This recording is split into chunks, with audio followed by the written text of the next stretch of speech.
Well, Don, I've been aware of, following, a fan of for as long as I can remember. I remember when somebody gave me Blue Like Jazz. What was that? It was like 2003 ish. It was Yeah, published, that's something like yeah, that. you yeah. Okay. I wasn't sure myself, but as soon as you said it, that Well, sounded I like probably did my homework and now I'm dredging it back up here. But I knew you from back then, and my gosh, a million miles in 1,000 years. I bought cases of those. I gave them to members in a business that I was running at that time, helping people find businesses that they wanted to pursue. And I gave away that book. My wife spent the summer talking through the kids with them, and it led to us doing some family adventures and a lot of history that I have with you, as a lot of your readers do. But here you are now with Business Made Simple. yeah. 18 years have passed. And of course, Story Brand. I think that's the last time I had you on the show in November of 2017, was talking about Story Brand. And I went through something, and my dad, Dan Miller, Yes. went through a small group with you on that. Just a quick encapsulation. What takes you from these personal memoirs of Blue Like Jazz to now Business Made Simple as your primary vocational focal point? Well, I wrote probably 7 memoirs. I call them memoirs. They're really Yeah. more of just reflections through the lens of a memoir, and they did really well. The publisher wanted another one, and I just didn't have anything left, Kevin. I mean, I didn't. There's no more stories, and also I think if you write your 8th memoir, you're a clinical narcissist. I just want to be a regular narcissist. I don't want to be a clinical narcissist. Me too. Yeah. Yeah. Agreed. So I pivoted. I had done a little project for Accenture where I wrote a project management system using the elements of narrative that I'd studied to be a writer. That they really loved that. And then down the road, I thought, gosh, the elements of narrative, the elements of story really work to help you filter a marketing message, which I had practiced with my own conference company. And so I created that framework, didn't give it to Accenture. I just wrote a book on it. Well, that book sold 500,000 copies and launched basically a marketing and messaging education company. Well, my company went from $0 to $16.5 million in about 5 years. We'll do 20 million this year.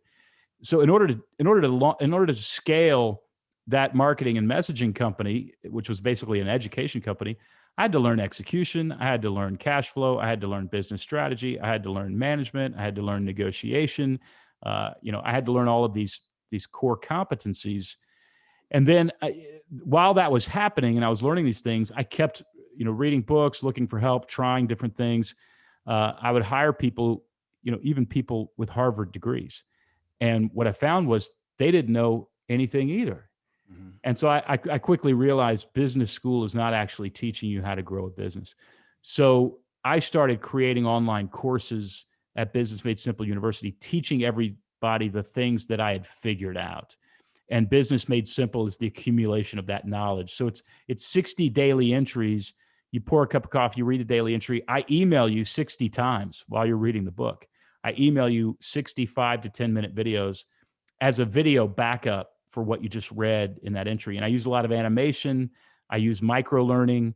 And I really believe that for $15, you get a better actual practical business education with this book than you would getting an MBA.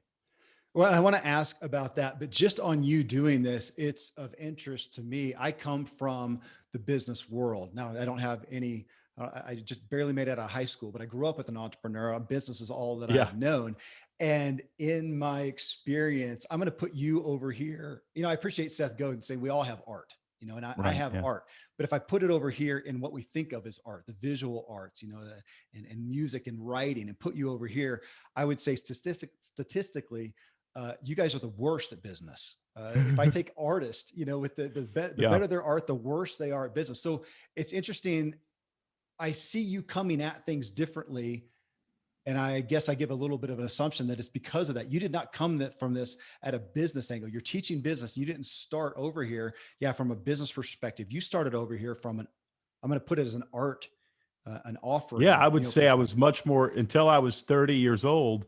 I'm 49 now. I was much more interested in literature than anything else. Yeah. And the one thing, though, that I took from writing all those books is, when you write books, you sit there and you look at and you know this, you look at a blinking cursor and you've got to figure out what to say. And if a writer can figure out how to, in real time, read their words from the reader's perspective, not their own, Mm. they become very good communicators. You learn an economy of language. You learn to land a point. You learn to hook the reader. Well, that translated really well into creating marketing messages and copywriting. But the other thing that you actually learn is to figure out as you're writing that book what is profitable, what Mm. what is going to be valuable to the reader on this page. What do they get out of this page? And that translates into an ability to figure out what's profitable and how we use our time. And, an employee will come to me, a team member will come to me and say, Don, these are my three priorities. And it's really intuitive for me to say, two of them are actually priorities. One of them is not. If you work on that, that is not an actual profitable thing to work on in terms of where we're going. So it translated actually amazingly well. You have to have a controlling idea when you write a book. You have to have a controlling idea when you run a company. You have to know what's profitable and valuable in a book. You have to know what's profitable and valuable in a company.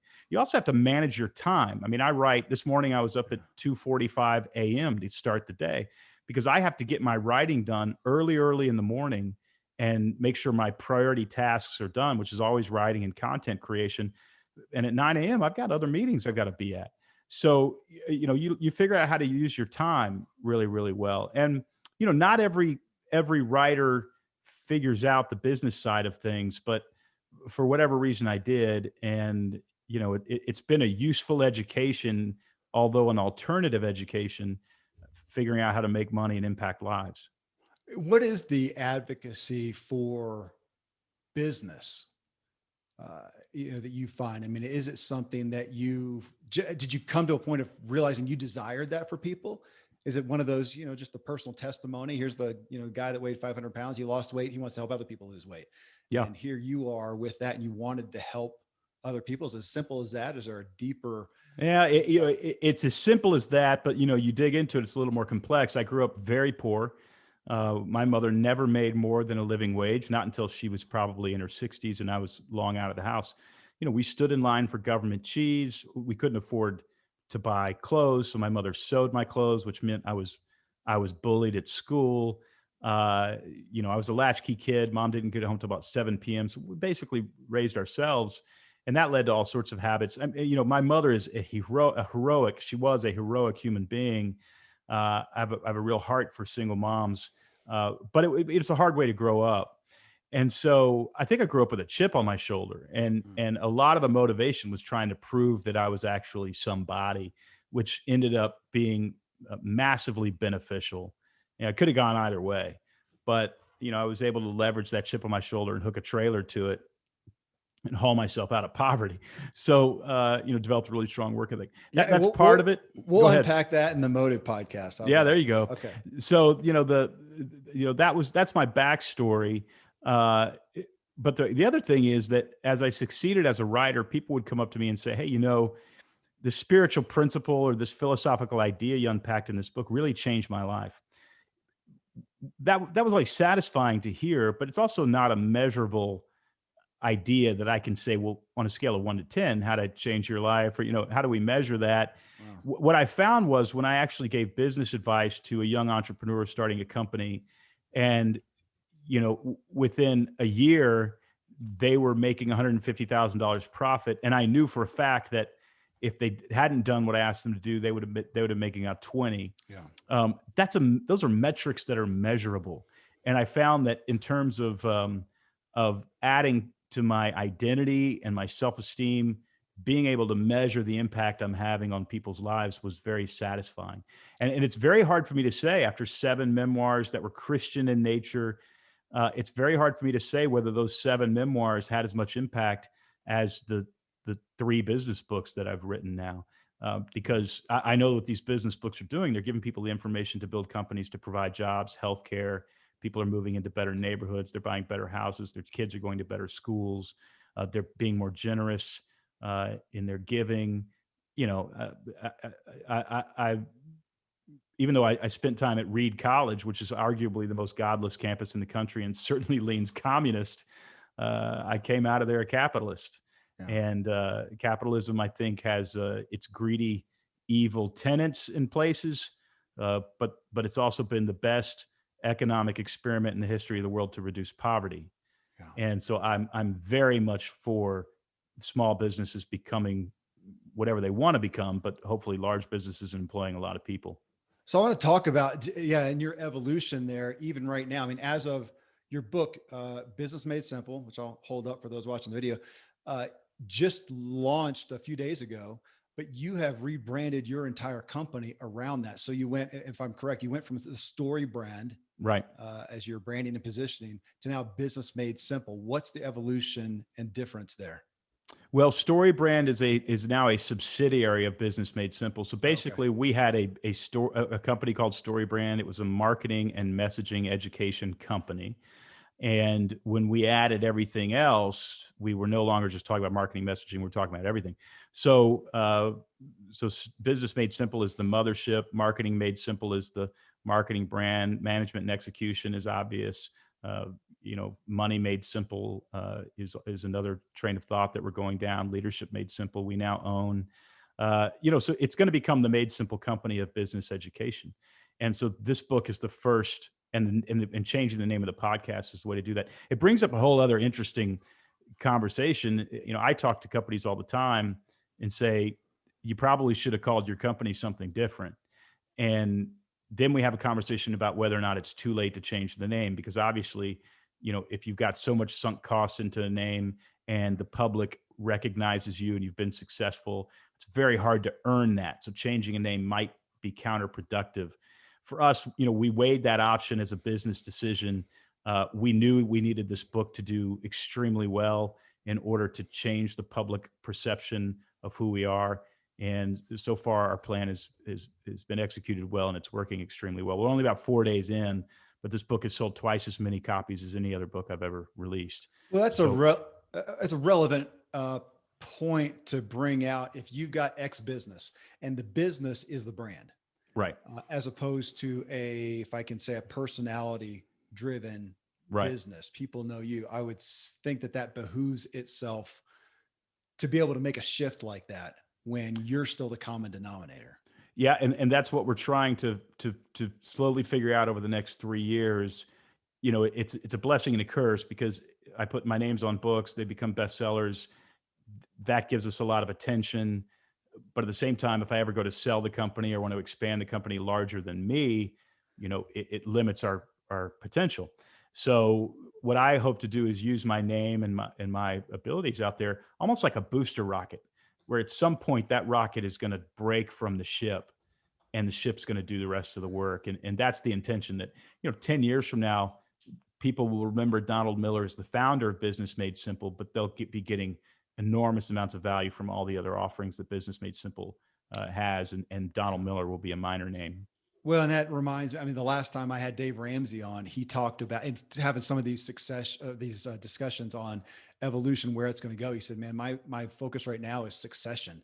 Yeah, How can this sure. last as the Dave Ramsey ship without Dave Ramsey? And of course, he's been doing that well by bringing up these other personalities, his kids and other folks. And yeah, interesting. So you mentioned it at the beginning about comparing this book, this methodology, this teaching to a degree, a formal education. Mhm. Just yesterday, I did a show. We kind of did a special show with my dad, Dan Miller, who you know. And Yes. one of the things we got to talking about, just the changes from COVID, and now everybody's home and realizing how much they can do education wise online instead of going face to face. And if that's the case, do they need to go spend 30 grand a year at a college to do that, now that they're not even going face to face? And what's going to change there? And here you are over here, and you made multiple references in the book to this 60-day course, as opposed to tens of thousands of dollars for that MBA, which you cited. Kids are coming out with, they've got an MBA and they do not know how to do business, which is tragic. Well, I mean, there's a couple reasons for that.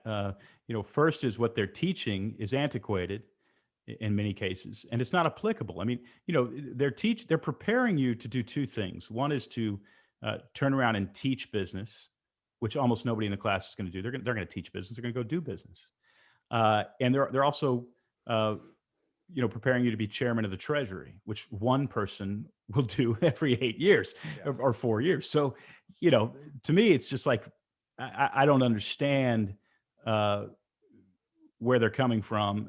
These are general, this is general shade, if you will, Sure. toward the university system. I will say this: if my kids come to me and say, "Dad, we're not going to go to college. You didn't go to college, and look at you." I'm going to sit down and I'm going to have a very serious conversation. I'm going to say, "What do you want to do? Do you want to be a nurse? Then you're going to go to college." And I have some colleges that I love that I'd love for you to see. Of course, it's their choice. Do you want to be a lawyer? The university system is what you're going to do. If you want to go into business, especially as an entrepreneur, it's very tough to make a business case for actually going to college. What I'd rather do is have you intern or get an entry level position at a company that will develop you. And what I'm hoping is that corporations start realizing that they are going to have to compete with the university system.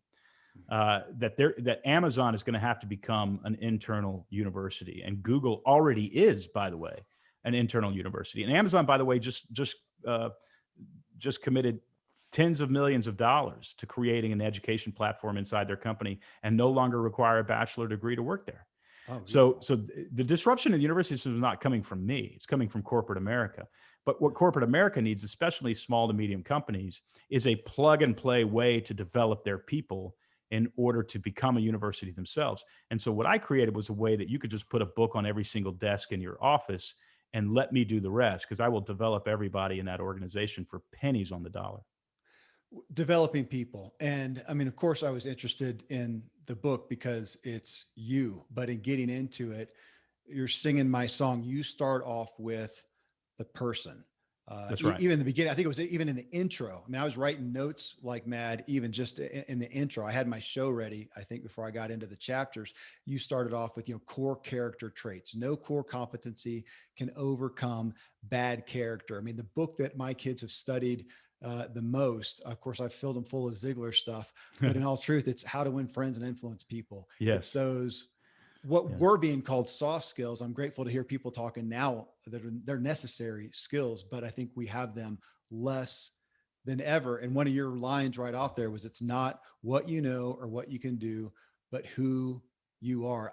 I don't think we can scream that one loud enough. And you start off the book focusing just on those core competencies that, as you said, anyone can learn those. Anyone can learn them. And the 10 that I start out with actually came from me spending time with some really successful people. I got to spend time with President Obama. I got to spend time with Michelle Obama. Got to spend a little time with members of the judiciary. Got to spend time with Pete Carroll, an NFL coach. Some people who are just who experienced extreme success. And what I noticed they had in common is not what you think. It wasn't things like integrity, although they were all integratable. Those weren't the important character traits, because I think you can be integratable and still be a bad economic investment. And if you're not integratable, there's a place for you. It's called prison. So, I don't know if I need to cover integrity. If you don't have integrity, you really shouldn't be in the workforce, period. It was different things. It was things like they saw themselves as an economic investment, and they wanted to give people an economic return on that investment. If you really want to know, day one of the book and the first video of the book is all you really need to know to actually succeed. And it's this: be a great economic investment. If somebody gives you a paycheck, fight to give them a 10x return on that investment. You say, Don, why should the owner get 10x and I get 1/10? Well, because the owner has to pay rent, healthcare, insurance. They're going to have to deal with potential lawsuits. They've got to pay all the rest of overhead. They have to pay the salaries. So at the end of distribution, really, what you're really doing is doing a profit split with them. You're getting half of what they make out of you, and they're getting the other half. Now, the key is to actually make them more money. And then you have leverage with which to negotiate a higher salary. And you say, well, Don, you just want me to be a pawn for the man. I own the company. And if I'm not a good economic investment for my customers, they will go somewhere else. Mm-hmm. So me, of all people, has to be a great economic investment. In fact, I charge, I don't do this very often, but 5 or 6 times a year, I'll charge, what I would consider, especially having grown up poor, an absolutely enormous amount of money to spend a day talking about your messaging and your marketing. It's more money than my mother ever made in a year. I'll charge that for a day. But I'll also say to whoever wants to pay me that, I'll say, look, if I don't give you a 10x return on what you paid me within 12 months, we're just going to use the honor system. If you don't make 10 times what you paid me because of what we did together, I want to give you your money back. I, I, I don't need the money. I want to write you a check. And here's what I'm really saying. And I tell them this. I said, I will give you all the money back so that you will never say to anybody, Donald Miller is a bad investment, because I'm obsessed with being a good investment. So the first thing we're going to do is going to try to turn it into a good investment if there's a problem. But, I've done this, I don't know, maybe 40, 50 times now. Nobody's ever asked for their money back. And if you have that attitude toward your employer, two things going to happen. One is they're going to have to give you raises in order to keep you. And another thing that's going to happen is that when you realize you are your own company and you're a free agent on the open market and you can go wherever you want, you now have the experience at this company to go to another company and actually leverage that experience for more money. So I love that my 28 employees see themselves as free agents. Yeah. And not only do they compete to work at my company, if they're good, I have to turn around and compete to keep them. And to me, that's the tension that exists within capitalism that is so very beautiful. People who don't like that kind of talk, the reason they don't like it is because they don't feel like they're in charge or have any control of their economic value. There's a number, Kevin, floating above each of our heads. That number is $15 an hour, $30 an hour, $50 an hour. If your skill set is that you can carve up a potato and drop it into hot grease for 3 minutes and pull it up, you are worth $15 an hour. Now, let me be really clear on this. God sees you as priceless. Your spouse sees you as priceless. Your kid sees you as priceless. Donald Miller sees you as a beautiful, priceless human being. The market sees you as $15 an hour. Make no mistake about it. Because if you walk into a McDonald's and say, every employee in this company is going to make $150 an hour, McDonald's will be bankrupt within a month because they're not getting a return on that investment. But you take that same kid who's worth $15 an hour, they know how to make French fries. You say, okay, I'm going to teach you how to align a team around a mission statement and guiding principles. And then I'm going to teach you how to run a management and execution system. And what that's going to do is it's going to turn you into the manager of this McDonald's, and you're going to make $150,000 a year. So you went from $15 an hour to $75 an hour. But I'm going to go ahead and teach you business strategy, how a business works like an airplane. And if you run out of fuel, the plane's going to crash, and fuel represents cash flow. So let's talk about how to fly an airplane without running out of fuel. Let's talk about running a business without running out of cash flow. At that point, you're actually equipped to be the CEO of a small company. Yeah. You might make $300,000 a year. And then if you learn negotiation skills, if you learn sales, if you learn messaging, if you learn marketing, if you learn communication, the communication framework that's in Business Made Simple, which costs $15, was actually developed for one of the largest airlines in America. I just share it with you for free. We developed it for them. So you learn that, and you're learning the thing that a major airline paid us millions of dollars to figure out.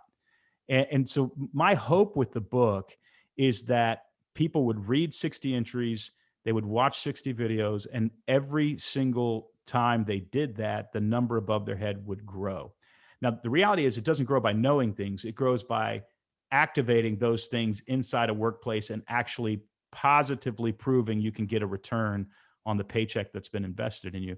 I just want to make that really, really easy. My hope with this book was to actually give leverage back to the labor pool so they could become worth more and actually demand more on the open market. I want to come back to that. I'm going to call it taking ownership, being an owner, no matter, what there you go. Yeah. that you're in.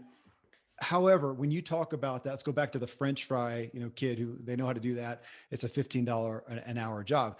Now you get the one over here who says, man, I'm the greatest coder on planet Earth. I should make, X amount and whatever. And I'm going to come back to your statement again that, it's not what you know or what you can do, but who you are.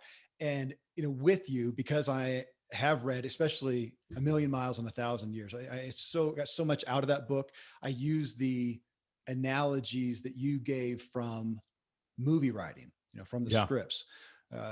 Good movie is a character who wants something and overcomes conflict to get it. So we talk about Right. that's common vernacular, in my home. But I'm enamored by movies because of what they depict and what we're attracted to.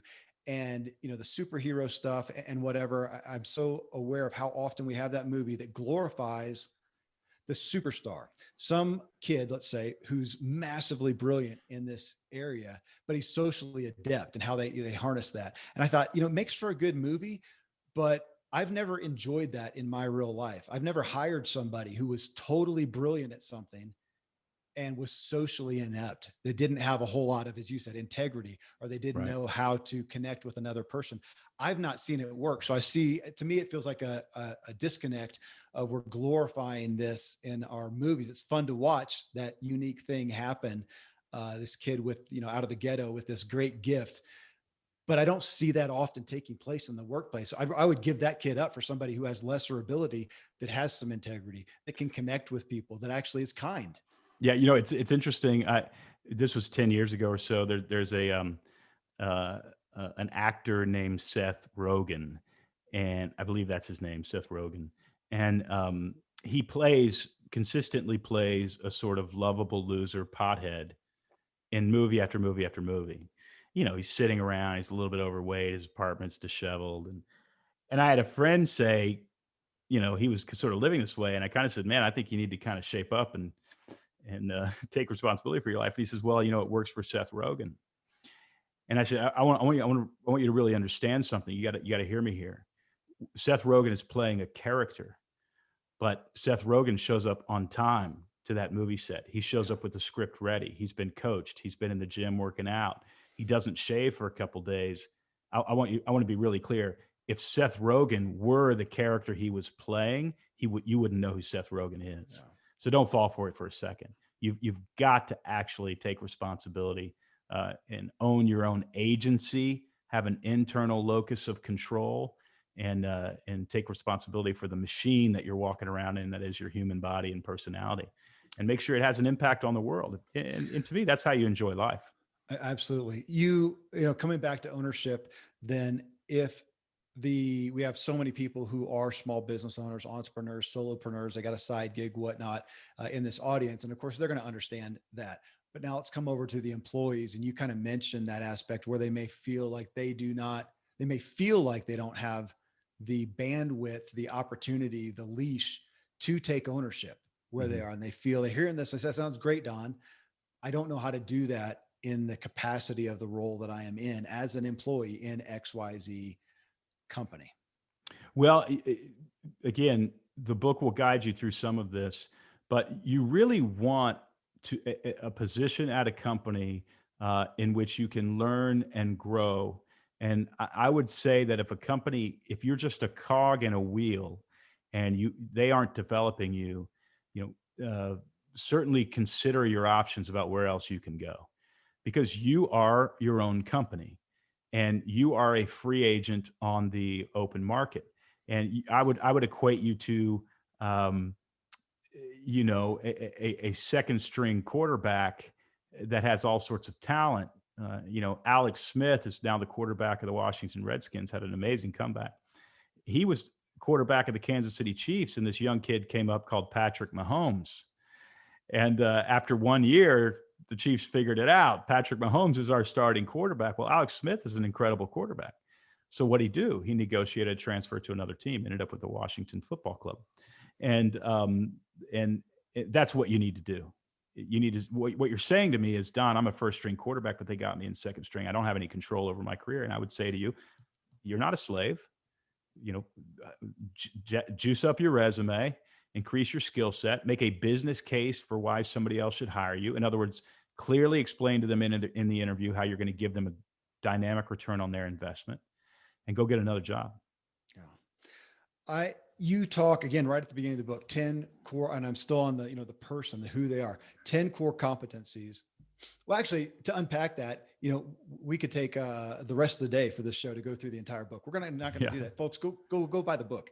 As far as business, I'm going to hone in on the personal side of it primarily. And you talk about the 10 core competencies that will make or save the company money. First off, looking at that, this is the Ziglar quote. You can have everything in life you want if you help enough other people get what they want. So if you come That's in right. and you're going to help your employees or your employer, how can you save or make them money? And then you've got this list of 10 things.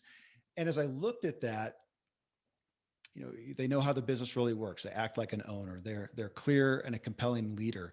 They're personally productive. They know how to clarify a message. They understand how to build a marketing campaign. They can sell. They're great communicators. They're good negotiators. They're a good manager. They know how to run an execution system. So I look at those, man, I get that. That's a tall order. I can see people feeling overwhelmed. Actually, I feel overwhelmed a little bit by that because I look at that and go, dude, I am not a good manager. Um, I'm not. And I really don't want to be a good manager now. And so I'm going to pose this to you just to get your perspective and speak to that. Because I know you walk through this in the book on how to do those things well. Now on the manager side, that is a difficult area for me just to pick one out. But I figured out ways. Well, and I'll say manager, I'm also really bad with the finances, just with money. Numbers are just hieroglyphics to me. And I'm a words guy. Well, I look at that. Well, I can't just say I am what I am. If I'm going to own a business, in a successful business, I've got to address those things. I have brought other people in who know how to do those. So if somebody says, are you a good manager?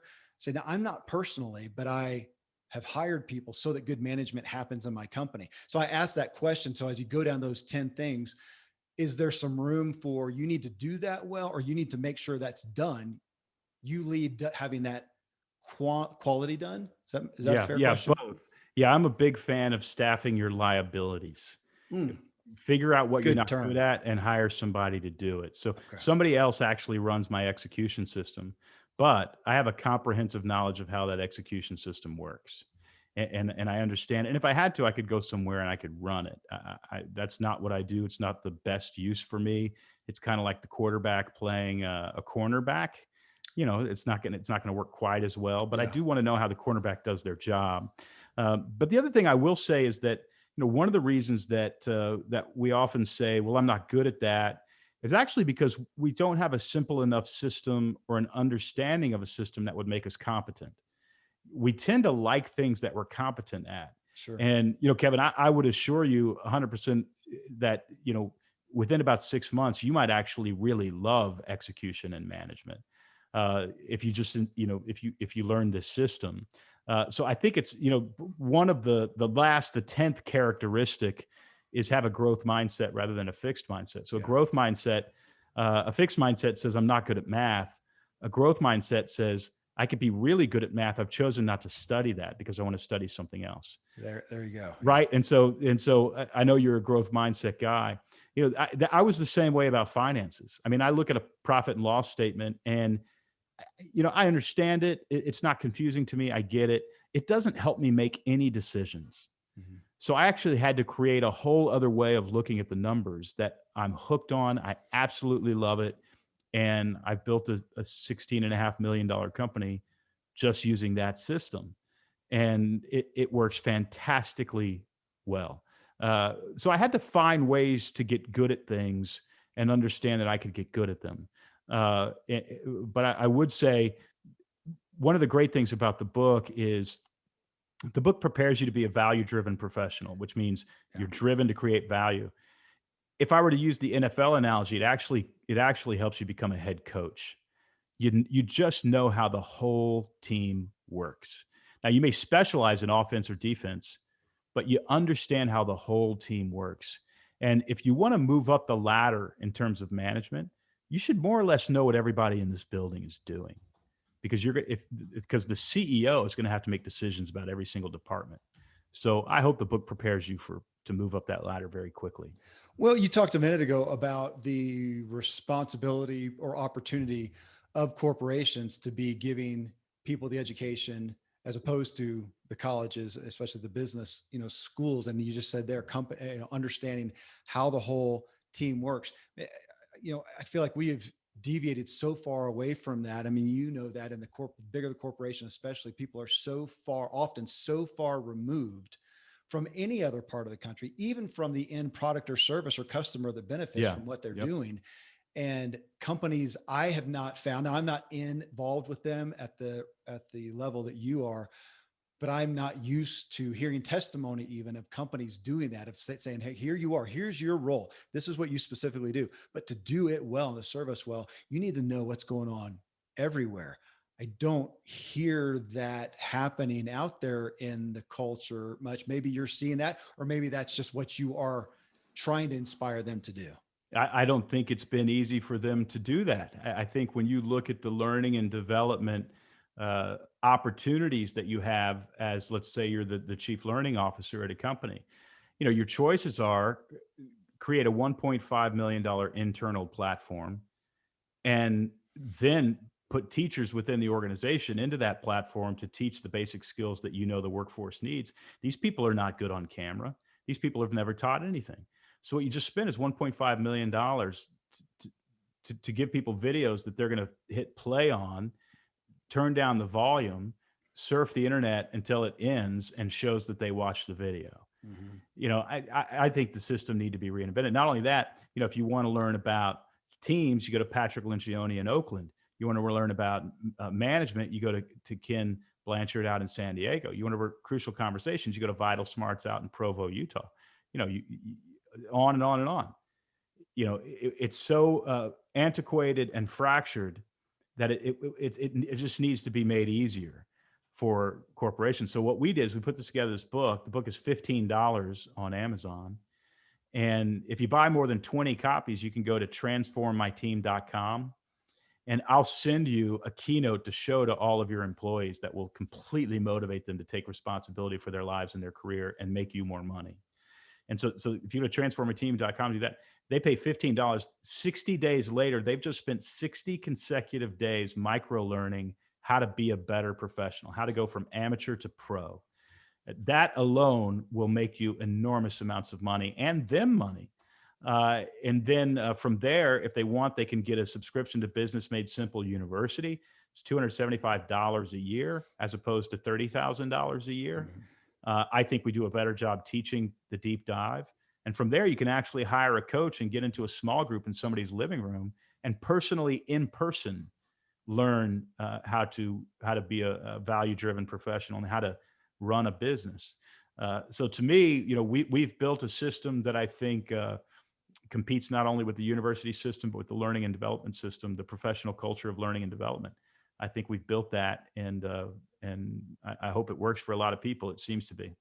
Well, and and in the book and in those resources you just gave, one of your tenets in the book is you need to understand how business works from Yes. A to Z to understand that. Now, again, prior to that, foundationally, and I'm expecting that you put it sequentially for that reason, back to this value driven professional. And I actually wrote them out. I'm not going to read through them all here, but you've got 10 headlines here for how to be a value driven professional. And looking at those, well, you said that going from an amateur to a pro. I mean, this is personal development. Well, I'm not going to say 101. It's not, it's graduate level. It's becoming a whole healthy human, because to do those, to hit some of those value driven professional attributes that you put out there, takes some healthy awareness and confidence. Somebody who's got their self-image in check. And it takes practice. Wow. Okay. You can read the book and watch the videos, and that's great. But another problem with the university system is they're teaching people business skills at the wrong time. And it's almost impossible to teach them at the right time, right? Because once you go off to your professional career for 5 years, that's when you need business school. Mm-hmm. When you were 19 years old, you were thinking more about finding a mate or what's going to happen on the football field this weekend than you were about business, because you had no need to understand business in order to make money. Your parents or scholarship is paying your way. This is the absolute wrong time to teach business. So I think if you get this book and you're in a professional position, you're sitting at a desk and showing up in an office every day, you are going to be a sponge, because you can actually sit there and say, wait, I have to give a speech tomorrow at this meeting. I'm going to I'm going to use this 4-part formula that Don put in this book, and you're going to get a standing ovation in that meeting.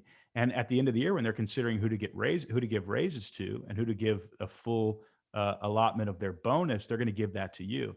And when that department is in need of somebody to run it, they're going to remember that speech. And so when you actually get rewarded for applying what you just learned about business in real time, it motivates you to keep learning. So the workplace is the best place to study business, the best place. And that's why I think this book is so valuable. I do too. In that list of 10 attributes for being a value-driven professional, the second one is one of the ones that I would say that I'm focused in on culturally more than anything, is they see themselves as a hero and not a victim. Back to Story Brand, which, I think, again, it was 3 years ago or so that I had you on talking there. That was very impacting to me on even just looking at the website, or am I focused, is my client or customer, am I making them the hero, or is this about me? Mm-hmm. And, so we're back to the hero aspect. And then on the aspect of leadership that you talked about in the book, which hit me again. It's one of those things. It's an understanding that it's something I know, but I veer away from it. And I think I have, again, where you invite the team into a story. And I'm thinking the hero story. How are we as a company a hero to these people? That's the story. What are we doing? And explaining that. Man, I fall away from that with my staff, with the folks that I work with. I'm focused on the objective. The story is paramount to me, but am I taking the time? This maybe comes back to the management issue, but this hero perspective on all fronts is, I could take, it's worth the price of admission. Can I say that? Well, yeah, it's been the entry in the book that's gotten the most attention. And really what I explain in the book is what it costs you to be a victim. And in stories, victims do not transform. They do not get rewarded. The victim is a bit part in stories, and the victim exists in the movie to make the hero look good and the villain look bad. So when you play the victim, feel sorry for yourself, place blame for your mistakes on somebody else, feel hopeless. You have to understand you're not going to transform, and you're not going to be rewarded for this kind of behavior. A hero, on the other hand, moves into conflict. They have a clear objection. They face challenges, even though they don't want to, and they're afraid to do it. They do it, and at the end of the day, they accomplish a very difficult task. Now, the reality is those 4 characters, hero, victim, villain, guide, those are the 4 characters in a story. The reason those 4 characters exist in a story is because they actually exist in you and me, not because some people are victims and some people are heroes. That's not how the world works. We all have all 4 characteristics. So the idea is that the more you act like a hero, the more your story will end up the way heroes' stories end up in movies. You'll be bloodied and punched in the face, but you're going to get the girl and you're going to be rewarded, right? Or she's going to get the job and take her jerk boss's job, who has been pretending that he's been doing the work when really she has. That's a good story. Yeah. So, if you act like the villain, and what villains do is they seek vengeance, and you act like the villain, and your story is going to end up the way villains end up in stories, and that is dead or in jail. If you act like the guide, and you can only play the guide after you've played the hero, you can't go straight to guide. You have to play the hero in order to become the guide. The guide is the person who's already conquered their demons. They've won the day, and now they're turning around and helping other heroes win the day. So as a brand and a leader, you want to play the guide. As a human being, you want to play the hero. You sort of play different roles at different times. And the rewards and are enormous. Now we all play the victim, the villain, the hero, and the guide every day. If I skip lunch and work through it, I'm going to be so moody that I'm definitely either going to be a victim or a villain. I got to eat lunch. But if the more time I spend playing the hero and the guide, the better my life will go. It's guaranteed. The more time I spend playing the villain or the victim, the worse my life will go. It's guaranteed. So what you want to ask yourself is when, you're in an argument with your wife or your kids are being unruly, you want to say, what would the hero do? What would the guide do? Because if not, you're going to accidentally trip and become the villain for about an hour. And there's going to be consequences to that behavior. Well, I think that thread of hero throughout from back in your memoirs, even up through StoryBrand and to now has stuck with me because, well, goodness, my family, God bless them, really advocated that I read Scary Close. Um, because it's so much of my story and a lot of me playing the hero in an unhealthy way. And yet today, it is what motivates me. The section in your book talking about productivity is to be, being a hero on a mission. It's the only thing that keeps me productive. Otherwise, I am looking for distractions. I adore distractions. Yeah. That's what keeps is again that hero mentality, and that thread was such a hook and an anchor for me. Has always been with you, but in this book, it comes out again.